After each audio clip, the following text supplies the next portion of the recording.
Buenos días, amada iglesia. Hoy tenemos nuestro tercer tema relacionado a las cartas que Jesús escribiera a las 7 iglesias del Apocalipsis. Hoy tenemos el mensaje a la iglesia de Pérgamo.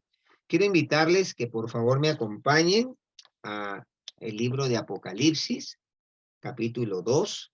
Vamos a leer los versos 12 hasta el 17, al libro de Apocalipsis, capítulo 2, versos 12 al 17. ¿Ya estamos todos ahí? Muy bien.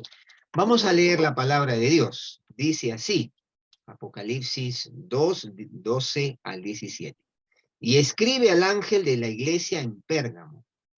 El que tiene la espada aguda de 2 filos dice esto: yo conozco tus obras. ¿Y dónde moras? Donde está el trono de Satanás.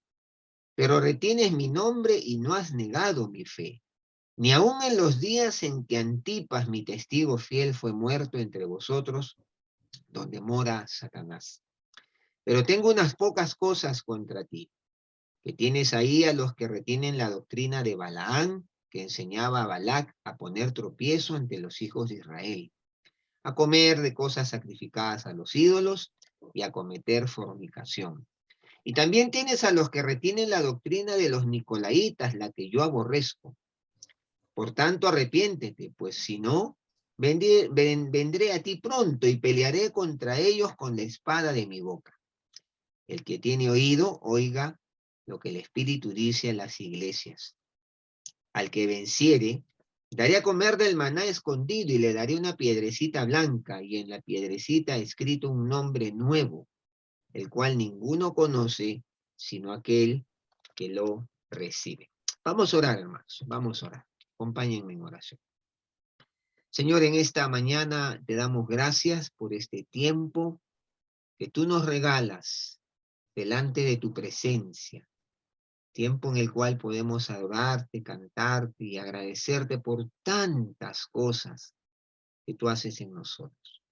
Ahora, Señor, al abrir tu palabra, permítenos tener esta pausa en la cual podamos abrir nuestra mente, nuestro corazón a la voz de tu Espíritu. Y Señor, que tu palabra pueda hallar cabida en nuestro corazón. Háblanos tú y permítenos compartirla en el poder y la unción de tu Espíritu Santo. Te lo pedimos, Señor, en el nombre de Jesús. Amén. Amén. Muy bien. Hoy nos toca el mensaje a Pérgamo. Muchos piensan o dicen el mensaje a la iglesia mundana. Muchos han afirmado que el mensaje de Jesús a esta iglesia de Pérgamo está íntimamente asociado a la mundanalidad que existía dentro de ella. Para muchas personas en la iglesia actual, la palabra mundanalidad tiene una connotación antigua, un poco pasada de moda. La asocian con prohibiciones que la iglesia podría tener, como no ir al cine, no bailes, no fumes, o qué sé yo, tantas otras cosas, no juegues a las cartas. Sin embargo, las iglesias de hoy en día están más orientadas a ser amigables, y por ende no predican mucho contra la mundanalidad. Y esto es muy curioso porque en un estudio que se ha hecho, como que el mensaje de la palabra se ha vuelto light. Estamos en una cultura light. Todo es light. Todo tiene una connotación dietética en nuestra sociedad, ¿no? Y también muchas veces el mensaje se ha vuelto light. Y entonces ya no se denuncian los grandes pecados o pequeños pecados en los mensajes dentro de las iglesias. ¿Por qué? Porque esto puede incomodar a los creyentes o en todo caso a los no creyentes, y entonces esto no es muy acertado según dicen los que hacen marketing de iglesia. Bueno, sin embargo, la mundanalidad es cualquier preocupación o interés en el sistema de vida temporal que pone algo perecedero antes de lo que es eterno. Es un poco la secularización de la vida, ¿no? En pensar en el aquí y el ahora y nada del mañana, de la eternidad, porque eso es lo que postula el secularismo. Ahora, como los creyentes no somos parte del sistema del mundo, como bien lo dice Juan 15:19, no debemos actuar como si lo fuéramos. Pablo va a decir allí en Romanos 12:2, no os conforméis a este siglo, sino transformaos por medio de la renovación de vuestro entendimiento, para que podáis comprobar cuál sea la buena voluntad de Dios, agradable y perfecta. La iglesia de Pérgamo, como veremos, y como gran parte de las iglesias actuales, había dejado de prestar atención a las advertencias bíblicas contra la mundanalidad. Ahora, por consiguiente, estaba cediendo ante el mundo y en peligro de mezclarse con él. Y hermanos, esto es sumamente serio. Lo que el Señor Jesucristo le plantea y le habla a esta iglesia de Pérgamo es muy actual a la realidad de nuestras vidas, de nosotros como iglesia, como institución y como personas, porque nosotros somos iglesia cada uno. Y el gran peligro de que el mundo se meta a la iglesia es un peligro latente desde la época de la iglesia persa. La iglesia ha sido muy atacada por las corrientes filosóficas de pensamiento. A la iglesia se ha introducido el humanismo, el hedonismo, el existencialismo, y podríamos hablar mucho de esto. No es nuestro tema. Pero como introducción, quisiera decirles que el mensaje del Señor Jesucristo a esta iglesia de Pérgamo va orientado al gran riesgo de que lo mundano se meta dentro del seno santo de la iglesia. Veamos lo que dice el Señor Jesucristo a esta iglesia. Y qué debemos considerar para nuestras vidas hoy. En primer lugar, veamos la ciudad de Pérgamo. ¿Qué era Pérgamo? ¿Qué nos cuenta la historia y la geografía acerca de Pérgamo? En primer lugar, a Pérgamo se le considera la ciudad más grande de Asia. Se encontraba más o menos a 1.300 kilómetros de Éfeso, más o menos para que ustedes tengan una idea, era como ir de Ica a Tumbes. Eso era la distancia que había entre Pérgamo y Éfeso. Estaba a 30 kilómetros del mar, no era una ciudad costera, un poquito como ir a Chosica, una cosa así. Y el escritor romano Plinio la llamó la ciudad más distinguida de Asia. Se dice que era una de las ciudades más bellas del mundo antiguo. Ustedes saben que es una ciudad que se encuentra a 300 metros de altura y desde allí se ve toda una vasta zona de los valles y es muy interesante lo que cuentan. Es como que estuviera suspendida en el aire la ciudad como una torre y como si fuera una corona dentro de la región. Ahora, en ella había muchos tesoros de la cultura y de la religión griega y romana. Muchos de estos tesoros, ustedes saben que actualmente se encuentran en el Museo Metropolitano de Nueva York. Si alguna vez tienen la oportunidad de ir a Nueva York, visiten el museo, van a encontrar cosas de esta ciudad de Pérgamo. Pérgamo era famosa en su tiempo por varias razones. Voy a mencionar rápidamente algunas. En ella estaba ubicada la segunda biblioteca más grande del mundo, con más de 2.000 volúmenes escritos a mano. Y a Pérgamo, la biblioteca de Pérgamo la superaba la biblioteca de Alejandría, que era lo más grande que había en la zona, la biblioteca de los griegos, ¿no? la Biblioteca de Alejandría, y los habitantes de Pérgamo, por razones obvias, le daban mucho valor a la escritura y a la cultura y a la lectura. Eran hombres que leían, imagínense una biblioteca con 2000 volúmenes escritos a mano. En segundo lugar, Pérgamo era famosa por la elaboración de los pergaminos, de ahí viene el nombre pergamino. De ahí viene, ¿no? Los pergaminos para escritura. Era una de sus principales industrias. En tercer lugar, en ella estaba ubicada, y esto es bien importante tenerlo presente, el más grande templo dedicado a Zeus, el principal dios griego. Y adicionalmente también habían los templos dedicados a los emperadores romanos. Y esto, vayamos captando esto porque nos va a ayudar a entender el mensaje de Jesús a esta iglesia. La ciudad de Pérgamo era el centro religioso y político de esa región. Centro religioso y político de esa región. Pérgamo era un importante centro de adoración a 4 de las principales deidades del mundo greco-romano. Y allí se encontraban templos dedicados, por ejemplo, a Atenea, un dios, Atenea, Esculapio, Dionisio y Zeus. Ustedes saben Esculapio, ¿no? El dios de la medicina. Ahora, pero sobre todas estas deidades que había en esta ciudad, había la devoción al culto y la adoración al emperador. Eso era algo notoriamente sobresaliente. Así que esta ciudad se convirtió en el centro de adoración al emperador romano, y allí más que en cualquier otra ciudad de Asia, más que en Éfeso, más que en Esmirna y todas estas ciudades de Asia, la vida de los cristianos corría serio riesgo por no someterse a adorar al emperador. Ustedes saben que los emperadores exigían pleitesía como deidades.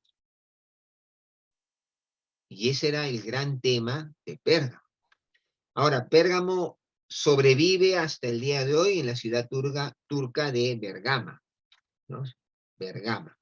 Ahora, esto es para entender el contexto de esta ciudad. ¿Cómo era? Imagínense, tenía deidades, tenía un culto a Atenea, a Esculapio, a Zeus, a Dionisio, pero sobre todo el culto al emperador romano.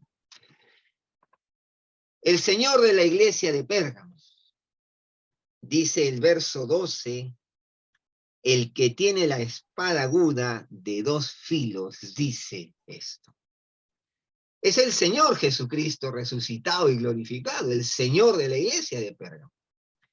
La espada aguda de 2 filos se refiere a la palabra de Dios. Nosotros podemos recordar lo que dice Hebreos 4:12, que dice que la palabra de Dios es viva y eficaz y más cortante que espada de 2 filos, y penetra hasta partir el alma y el espíritu, las coyunturas y los tuétanos, y discierne los pensamientos y las intenciones del corazón. Que la espada sea de 2 filos muestra la potencia y el poder de la palabra de Dios para descubrir y juzgar los pensamientos más íntimos del corazón humano. Ahora, esta descripción del Señor Jesucristo lo muestra como juez y ejecutor.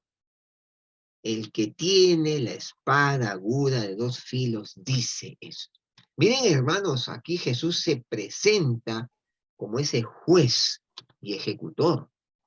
El mismo Juan describe al Señor Jesús en su segunda venida, aquí mismo en Apocalipsis, en el capítulo 19:15, va a decir, de su boca sale una espada aguda para herir con ella las naciones, y él las regirá con vara de hierro, y él pisa el lagar del vino del furor y de la ira del Dios Todopoderoso. Ahí vemos al Señor Jesús en una faceta totalmente distinta. Ahora, la iglesia en Pérgamo simboliza a muchas iglesias a lo largo de la historia, que han cedido ante el mundo. Ustedes saben, hermanos, que en la historia, en el año 313 después de Cristo, el emperador Constantino promulgó el Edicto de Milán, concediendo libertad religiosa a los cristianos y dando fin a 2 siglos y medio de salvaje persecución. Constantino adoptó al cristianismo y lo hizo la religión oficial del imperio. Y entonces la iglesia, ¿qué sucedió? Contrajo matrimonio con el sistema político. De tal forma que la mundanalidad fue un sinónimo de la iglesia. Se contaminó la iglesia. Y el Señor de la iglesia, Jesús, se presenta como aquel que juzgaría esta secularización de la iglesia. Eso es lo que le está diciendo y lo va a decir aquí a Pérgamo, lo vamos a ver. Y es interesante cómo se presenta Jesús ante esta iglesia de Pérgamo. Y se presenta así ante toda iglesia que se hace concesiones con el mundo y su filosofía. Ese es el mensaje. Ahora, es cierto, se presenta Jesús. El que tiene la espada aguda de 2 filos, dice esto. ¿Y qué le dice? Bueno, en tercer lugar, un reconocimiento a la iglesia. Porque Jesús no es ajeno a lo que su iglesia es. Y él dice, yo conozco tus obras. Verso 13, ¿y dónde moras? Donde está el trono de Satanás. Y dice, pero retienes mi nombre y no has negado mi fe. Interesante es esto. A pesar de las circunstancias difíciles en las que se hallaban, los creyentes de Pérgamo mantuvieron valientemente su fe en Jesucristo. Y sin duda alguna, el Señor no es injusto para reconocer la obra de su iglesia, de sus hijos, de sus fieles. Y Él los elogia. Y los elogia por seguir reteniendo su nombre en medio de situaciones tan adversas que les tocaba vivir. Y miren ustedes lo que dice, ¿no? Aún a pesar de que estaban viviendo en el trono de Satanás. Miren, se han ofrecido muchas sugerencias con relación a la identificación del trono de Satanás. ¿Qué cosa quiere decir Jesús cuando dice, pero retienes mi nombre y no has negado mi fe, sabiendo que estás en el trono de Satanás, moras en el trono de Satanás? Bueno, voy a mencionar 3 posibilidades. Algunos lo identifican con el espléndido altar de Zeus, que dominaba la Acrópolis de Pérgamo. Esa es una primera interpretación a por qué el trono de Satanás. Otros relacionan el trono de Satanás con la adoración del dios Esculapio, que era predominante en Pérgamo. Esculapio era el dios de la sanidad. Y las personas, miren ustedes, hermanos, es bien interesante saberlo, las personas iban de todas partes del mundo conocido, antiguo, hasta Pérgamo, en busca de ser sanadas en su altar. A Esculapio se le describía como una serpiente, una serpiente, y en su templo deambulaban libremente serpientes no venenosas. Y miren lo que hacían los suplicantes de sanidad de sus enfermedades. Dormían o se acostaban en el piso del templo esperando que alguna de estas serpientes que estaban ahí deambulando, pululando, tocara sus cuerpos y entonces como consecuencia recibieran la sanidad. Miren ustedes. Ahora, tal simbolismo sin dudas les recordaba a los cristianos a Satanás, ¿no? Que podían relacionar a Satanás con la serpiente antigua. Y ustedes saben, hermanos queridos, que el emblema de Esculapio era la serpiente, que hasta hoy se sigue usando en muchos emblemas médicos y farmacéuticos. Ustedes han visto El emblema de la medicina es un asta con una serpiente, ¿no? Ese es Esculapio, el dios de la medicina. En tercer lugar, otros señalan que Pérgamo era un centro principal de culto al emperador en la provincia de Asia. Entonces, y el culto de adoración al emperador sin duda representaba la más grande amenaza para los cristianos en Pérgamo. Y fue por su negativa de los cristianos a adorar al emperador y no a los ídolos de estos ídolos paganos que los cristianos se enfrentaron la muerte. Fue porque se negaron a rendir culto al emperador. Ahora, miren hermanos, sea cual fuere las razones, se podía llamar justificadamente a Pérgamo la ciudad donde está el trono de Satanás. Porque por las tres razones mencionadas, es el trono de Satanás, no había duda de eso. Y Jesús es muy claro, muy explícito para decir, moras en un lugar donde está el trono de Satanás, con todo lo mencionado. Y en medio de esas difíciles y penosas circunstancias de persecución, los creyentes siguieron morando. Miren, la palabra ahí, yo sé, reconozco dónde moras. La palabra ese morar es una morada permanente, no de paso. Y entonces ellos moraban, vivían de manera permanente en esta ciudad, soportando el sufrimiento, sin embargo, reteniendo el nombre de Cristo y no negaron su fe. Y eso el Señor Jesús lo reconoce. No se desviaron de la fidelidad a Cristo ni de las verdades principales de la fe cristiana. Qué difícil situación les tocaba enfrentar a los creyentes de Pérgamo. Miren todo lo que hemos mencionado de por qué podríamos decir que era el trono de Satanás. La iglesia en Pérgamo mantuvo su fidelidad aún en los días, como dice ahí, ni aún en los días en que Antipas, mi testigo fiel, fue muerto entre vosotros, donde mora Satanás, otra vez menciona. La iglesia mantuvo su fidelidad aún cuando Antipas fue muerto. Y ustedes saben que dice, según la tradición, dicen que Antipas fue asado literalmente, hasta morir dentro de un toro de metal. Imagínense, qué crueldad, ¿no? Qué crueldad. Y esta persecución instigada por el emperador Dionisio. Y Jesús lo menciona a este Antipas, que no sabemos más de él, pero Antipas como un mártir de la fe. Y Antipas es un hombre que pagó el precio máximo por no querer hacer concesiones. Concesiones. Ahora, hemos visto ese reconocimiento que Jesús hace a esta iglesia. Pero también vamos a ver que el Señor Jesús en el versículo 14 hace una corrección a esta iglesia. Elogia las virtudes de esta iglesia. Dice, yo conozco tus obras y sé dónde moras y que no has negado. Pero, ¿sabes? Tengo unas pocas cosas contra ti. La iglesia en Pérgamo seguía fiel a Cristo y la verdad, y a la verdad cristiana. Sin embargo, no todo estaba bien en Pérgamo. Cristo les hace saber, tengo unas pocas cosas contra ti.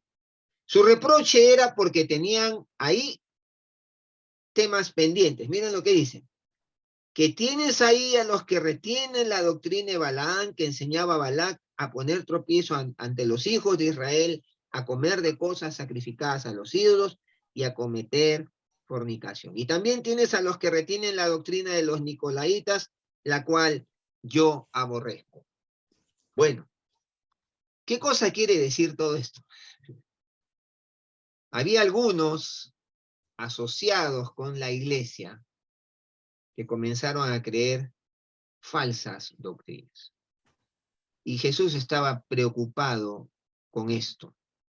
Estaba preocupado con dos herejías que se estaban tolerando dentro de la iglesia. En primer lugar, algunos estaban siguiendo la doctrina de Balaam. ¿Qué es esto? Balaam era un destacado profeta del Antiguo Testamento que era un profeta a sueldo, imagínense, que fue contratado por el rey de Moab, Balac, en la antigüedad. Y fue contratado para que maldijera al pueblo de Israel. Pero esto no dio resultado, porque no pudo maldecir al pueblo de Israel. Pero entonces Balaam le sugirió al rey de los moabitas, Balac, que corrompiera al pueblo de Israel poniéndoles tropiezo, incitándolos a comer carne sacrificada a los ídolos y a cometer fornicación. Y para ello se le ocurrió la mejor idea, que usar a las mujeres moabitas como señuelo para lograr su objetivo, y entonces llevando al pueblo a imitar la conducta impía del mundo que los rodeaba. ¿Cuál era la conducta impía? La inmoralidad sexual y la idolatría. Y esto es lo que se gestó. Y esto no era otra cosa que poner, la idolatría no es otra cosa que sacar a Dios del centro de la vida y poner algo o alguna cosa o persona en ese lugar. Y esto se estaba proliferando y permitiendo dentro del seno de la iglesia de Pérgamo. Y hermanos queridos, basta con recordar 2 de Corintios 6, 14 al 17. No os unáis en yugo desigual con los incrédulos, porque qué concordancia tiene la luz con las tinieblas, o Cristo con Belial. O sea, imagínense, ¿no? La iglesia estaba permitiendo la inmoralidad sexual y la idolatría dentro del seno de la iglesia. Pero había allí también a los que retenían la doctrina de los nicolaitas. Y los nicolaitas, ¿qué decían? Abusando ellos de la idea de la libertad, la enseñanza bíblica acerca de la libertad cristiana, enseñaban que los cristianos podían participar en las orgías paganas. Imagínense, ¿no?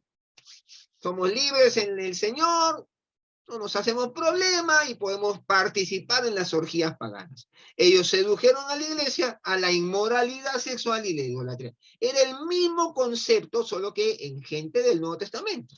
Mientras que la doctrina de Balaam se gesta en el Antiguo Testamento, los nicolaitas lo practicaban en el Nuevo Testamento bajo el concepto de la libertad cristiana. Y hermanos queridos, cuando yo pienso en esto, digo, qué fácil es que también en nuestro tiempo, haciendo mal uso de la libertad cristiana, nos permitamos o nos demos licencias en nuestra vida de fe. Y eso es lo que estaba pasando y lo que hicieron los nicolaitas. Y Jesús es clarísimo, pues tienes allí a los que retienen la doctrina de Balaam y tienes también a los que retienen la doctrina de los nicolaitas. La mayoría de los creyentes en Pérgamo no participaban en los errores de ninguno de esos dos grupos heréticos. Pero había un problema. Por tolerar a esos grupos y no ejercer la disciplina de la iglesia, ellos se hacían cómplices de su pecado. Compartieron su culpa que traía el juicio del Señor. Y hermanos queridos, esto es serio, ¿no? Esto es serio porque yo no puedo permitirme licencias, ni tampoco puedo permitir que otros lo hagan dentro del seno de la iglesia. Porque la iglesia es santa y debemos conservar la santidad de la iglesia. Pero en quinto lugar hay un llamado a la iglesia, verso 16, por tanto, arrepiéntete, pues si no vendré a ti pronto y pelearé contra ellos con la espada de mi boca. El único remedio para cualquier conducta pecaminosa es arrepentirse. Y el arrepentimiento tiene que ver con un cambio de actitud. Si yo iba al norte, pues doy media vuelta y voy al sur. Es dejar. Es un cambio de actitud, cambio de vida. Aunque la tolerancia, miren hermanos, la tolerancia es muy bien aceptada en nuestra cultura moderna. Hoy se habla mucho de la tolerancia, mal entendida. Tolerar enseñanzas heréticas o actitudes pecaminosas, o filosofías o ideologías contrarias a la Biblia y a la santidad de Dios en la iglesia, no es una virtud, es un pecado. Hoy en día, hermanos, tratamos a lo que es pecado, lo tratamos de maquillar. Y el Señor Jesús no lo maquilla. Él es frontal con el pecado. Él a lo negro llama negro, a lo blanco, blanco. Y el asunto es tan serio que si no se arrepienten o dejan de imponer disciplina, Cristo les advierte: vendré a ti pronto y pelearé contra ellos con la espada de mi boca. ¿Te imaginas, hermano? Esto no era liviano para el Señor Jesús. Era serio. Vendré pronto y pelearé contra ellos con la espada de mi boca. La iglesia no puede tolerar el mal en ninguna de sus formas. Aunque hoy en día, lastimosamente, vemos muchas iglesias como Pérgamo. Pablo escribió en 1 Corintios 5, 6 y 7. Escribió lo siguiente, escúcheme por favor. No es buena vuestra jactancia, hablan los corintios, ¿no? Que se jactan de tener una vida espiritual sobresaliente, y Pablo le dice: ustedes son unos carnales.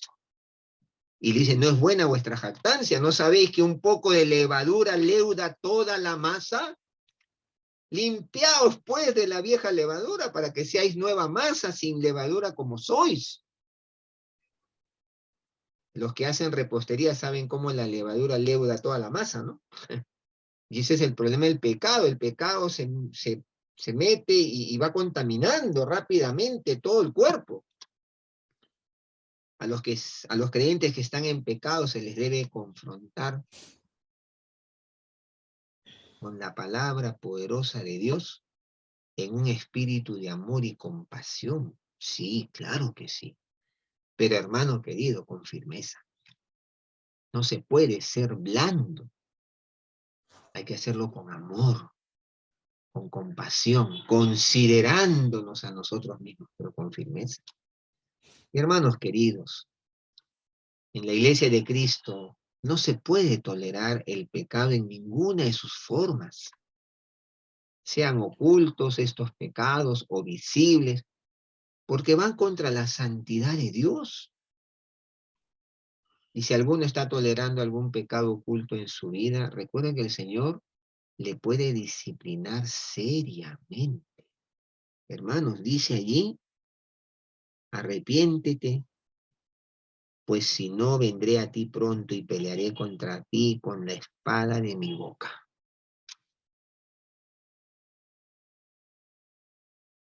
De ahí el consejo de Jesús: arrepiéntete, cambia de actitud, da la vuelta, da la vuelta.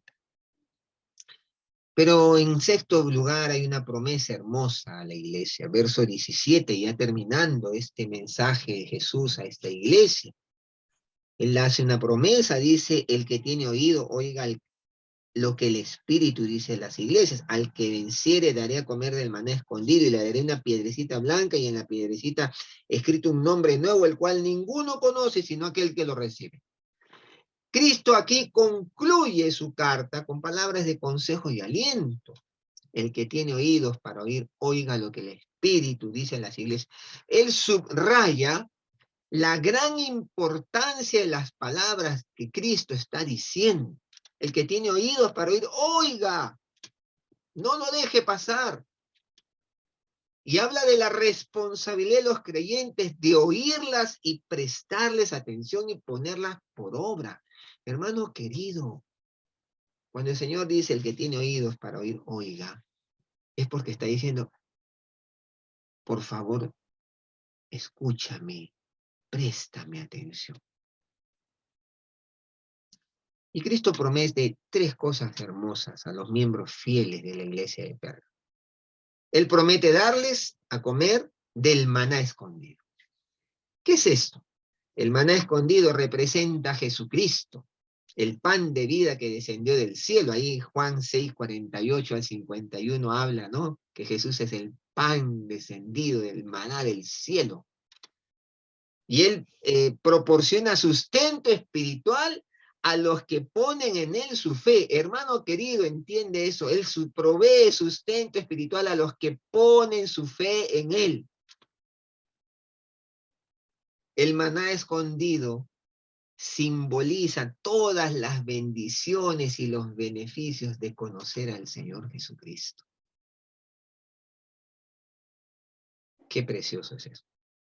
Pero hay una segunda promesa. Él promete darles una piedrecita blanca y en la piedrecita un nombre nuevo.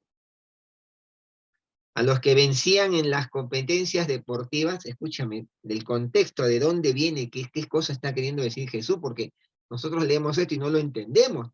Pero a los que vencían en las competencias deportivas en aquel entonces, se les recompensaba con piedras blancas, en las que se inscribía el nombre del deportista, con el objetivo que sirviera de boleto de entrada para un banquete especial de premiación.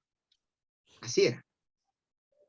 Y según ese punto de vista y ese contexto, Cristo promete a los vencedores entrada en la celebración en el cielo por la victoria eterna. Qué hermoso, ¿no? Qué hermoso. Él promete entrada en el cielo por esa victoria eterna. El nombre nuevo es otro detalle interesante. Servirá como el pase de cada creyente a la gloria eterna y reflejará únicamente el especial amor y adopción de Dios para cada hijo verdadero. Hermano querido, el día que tú le entregas tu vida a Cristo, el Señor te pone un nombre nuevo. Y eso es porque servirá para que tú tengas, y ya está tu nombre escrito en el libro de la vida, un nombre nuevo, que habla de una vida nueva. Y eso es para los que somos fieles, retenemos la doctrina del Señor, la santidad. La iglesia de Pérgamo, queridos hermanos, fue confrontada a tomar la decisión de no permitir que las costumbres del mundo pagano y contrario a Dios se infiltraran dentro de ella. Jesús les hace un llamado a que esta iglesia no se vuelva mundana, no se secularice.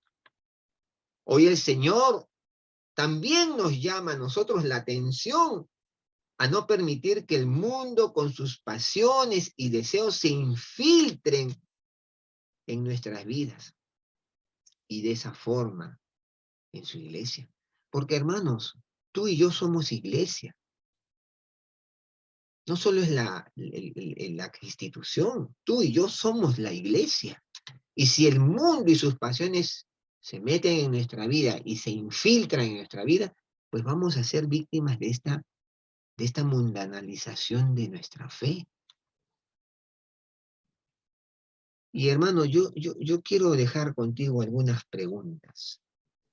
¿Qué cosas que el mundo ofrece y promociona cada día se han ido incorporando a tu vida? Decía al principio,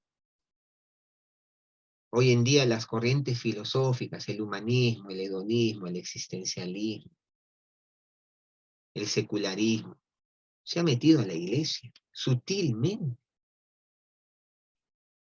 ¿Y de qué forma yo estoy siendo arrastrado por estas corrientes de pensamiento? El hedonismo, por ejemplo, hacer el mínimo esfuerzo y lograr lo más que se pueda. En la fe no se puede. La fe hay que trabajarla, hay que esforzarnos, hay que ejercer disciplina. El hedonismo no funciona con la fe. El humanismo que pone al hombre por encima de todas las cosas, en la fe no es posible porque es el Señor que está encima de todas las cosas. El existencialismo, si no siento, no vivo, no existo. La fe no es por vista. No es posible el existencialismo en la fe del creyente, porque el justo por la fe vivirá. ¿Te das cuenta cómo el mundo puede meterse a la fe, a tu vida de fe? ¿De qué tenemos que arrepentirnos hoy mismo para que no sea sobre nosotros la disciplina de Dios? Recuerda que quien lo dice es el Señor. Y es el Señor que dice que tiene la espada aguda de dos filos que lo escudriña todo. Querido hermano, ¿estás tolerando algún pecado oculto en tu vida? ¿Estás tolerando algún mal hábito, costumbre, inmoralidad o idolatría? ¿Alguna manera de pensar contraria a Dios? ¿Alguna filosofía o ideología del presente siglo? Pregúntate, hermano. Tenemos que hacernos las preguntas porque vivimos en un mundo posmoderno donde hoy se postula que todos tienen su propia verdad y que no hay absolutos. Y hermano querido, eso no dice la Biblia. La Biblia dice que Dios es absoluto y su palabra, lámpara a nuestros pies y lumbrera a nuestro camino. ¿Qué peligros a tu vida ves en el mundo de los cuales deberías de alejarte para evitar que estos se instalen en tu vida y te alejen de la comunión con Dios y de una vida santa que agrade al Señor? Piénsalo. ¿Qué peligros ves a tu vida en este mundo? De repente los estás viendo y no te estás alejando. Hermano querido, hoy tienes que tomar la decisión de vivir la fe, alejándote de la mundanalización, de las concesiones, porque el mundo nos está planteando muchas concesiones a la fe. Pero el Señor dice, cuidado, cuidado. ¿Por qué? Porque dice que Él tiene la espada de su boca contra ellos. Vamos a orar, hermanos. Vamos a orar. Quiero ahí pedirte que inclines tu rostro y pienses en lo que hemos compartido hoy. Porque es tan sutil todo esto en la fe. Cuando de pronto se empieza a infiltrar en nuestra vida cosas que no son de Dios, sutilezas que pueden hacer de nuestra fe una fe endeble y una pseudo fe. Que Dios nos ayude. Y dile, Señor, aquí está mi vida. He escuchado tu voz. Ayúdame a vivir en santidad.